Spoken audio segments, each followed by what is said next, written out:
বাড়ি যাবো বাড়ি কতক্ষণ বেরিয়েছি আমি বাড়ি যাবো না আরে বুঝছে না কেন বাড়ি যাবো আমি আমার ভালো লাগছে না।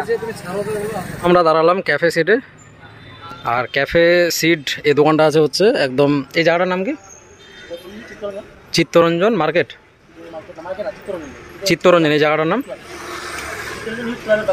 চিত্তরঞ্জন ইউথ ক্লাবের পাশে এটা আছে গঙ্গারামপুরে। এখন আমরা ভিতরে ঢুকছি। নবাব কিছুতেই যেতে চাইছিল না, ওকে আমি নিয়ে গেলাম জোর করে। সঙ্গে আছে সুবল আর ক্যামেরাম্যান আমি ফরিদ মির্জা। এখানে সুন্দর একটা গোলাকার লাইটিং আছে। আমরা আগে হ্যান্ড ওয়াশ হাত ধুয়ে নিই, তারপরে বসার সুন্দর জায়গা আছে, বাইরে এরকম বসার টেবিল। শহর জুড়ে যেন প্রেমের মরশুম, এই লেখাটার জন্য খুব সুন্দর লাগছে এই জায়গাটা। যাও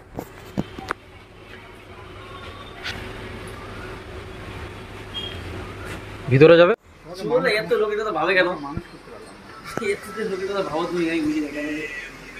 এই যে ক্যাফে সিট, এখানকার ডেকোরেশনটা তোমরা দেখতে পাচ্ছ। বইয়ের খাতাগুলো, বিভিন্ন ধরনের বাল্য পাঠের যে বইগুলো হয় সেগুলো সাজিয়ে রেখে দিয়েছে। এখানে তোমরা যদি পড়তে শুরু করো তাহলে 1 সপ্তাহ লেগে যাবে, যতগুলো বই দেওয়া আছে আর কি। আর এর উল্টো পাশে সুন্দর করে নকশা করা আছে, যেরকম গ্রামের পরিবেশ হয়ে থাকে আর কি, গ্রাম ধরনের মাটির তৈরি ডেকোরেশন করা। এটাই তো আমি চাইছি, তুমি ভিডিও দিয়ে দাও। তোমার ক্যামেরা ভালো, আমারটা দেখেই তো শেষে রিয়েলমি নিতে চাই, আগে তো OnePlus নিতে চাই।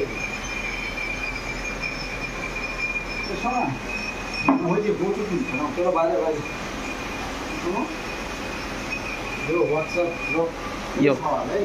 ভিতরে তোমরা যে স্পেসটা দেখলে, এখানে 15টা সিট ক্যাপাসিটি আছে, মানে 15 জন বসতে পারবে। আর বাইরের সিট ক্যাপাসিটি হচ্ছে 20টা, মানে 20 জন ওখানে আরামসে বসতে পারবে।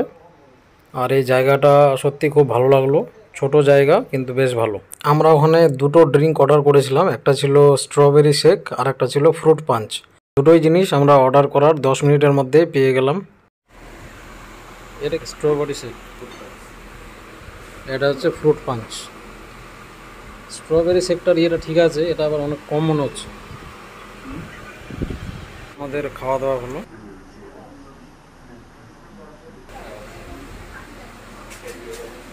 আমরা অর্ডার করেছিলাম এখান থেকে শেকের মধ্যে থেকে স্ট্রবেরি শেক, আর উপরে মকটেলের মধ্যে অর্ডার করেছিলাম ফ্রুট পাঞ্চ।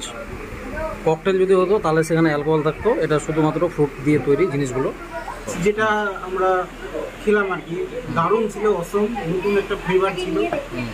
আর টোটাল একদম পুরো ডেকোরেটটা একটা নতুন ধরনের ডেকোরেট, একটা গ্রামীণ পরিবেশ দেখতে পাবেন, যে আমাদের গ্রামে যেমন মাটির দেওয়াল, মাটির ঘর থাকে, সেরকম একটা পরিবেশ আছে।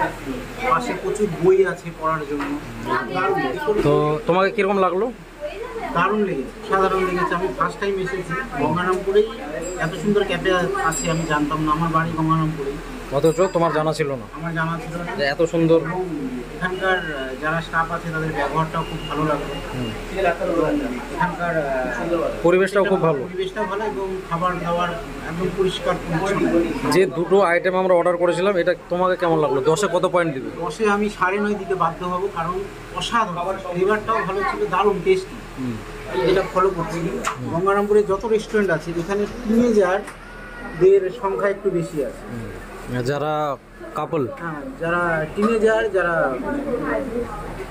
মানে উচ্চ মাধ্যমিক কলেজ স্টুডেন্ট যারা আছে, তারা এখানে আসছে এবং ভালো একটা জায়গা, টাইম পাসের একটা ভালো জায়গা। এই রেস্টুরেন্টে তোমরা আধুনিকতার মাঝে পল্লী সমাজের ছোঁয়া দেখতে পাবে। যারা একবারও যাওনি, প্রথমবার ভিজিট করলে তাদের অবশ্যই ভালো লাগবে।